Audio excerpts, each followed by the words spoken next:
হাই friends, মই আয়ুষ ৰং চেনেলত সম্প্ৰচাৰিত থকা বকুল ধাৰাবাহিকখনৰ আজিৰ খণ্ডটো চাবলৈ বহুত বেছি ভাল লাগিব। কিয়নো আজিৰ খণ্ডটোত মাকে অদিতি আৰু আদিক ঘৰলৈ আদৰাৰ বাবে যো-জা কৰি থাকিব আৰু সেইখিনি সময়তে দেউতাক আহিব। আৰু তোমালোকে ইয়াত কি কৰি আছা বুলি সুধিব আৰু তেতিয়া মাকে নতুন বোৱাৰীজনী ঘৰলৈ আহিছে তাৰ কাৰণে আদৰাৰ যো-জা কৰি আছো বুলি ক'ব। আৰু তেতিয়া দেউতাকে এইখন মোৰ ঘৰ, গতিকে মোৰ অনুমতি অবিহনে বাহিৰা মানুহক আদৰাৰ অনুমতি কোনে দিলে বুলি ক'ব।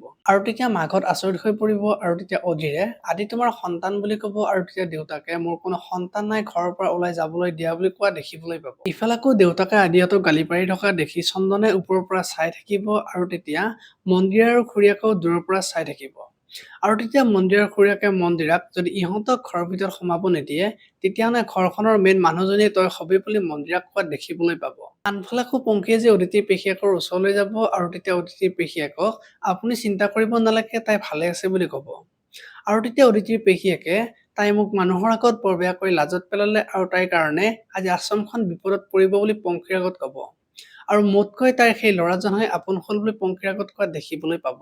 আপোনালোকে বকুল ধাৰাবাহিকখন চাই কেনেকুৱা পাই কমেণ্ট কৰি জনাব আৰু যদি আপোনালোকে এতিয়ালৈকে চেনেলটো ছাবস্ক্ৰাইব কৰা নাই তেতিয়াহ'লে চেনেলটো ছাবস্ক্ৰাইব কৰি বেল আইকনটো প্ৰেছ কৰিব। ধন্যবাদ।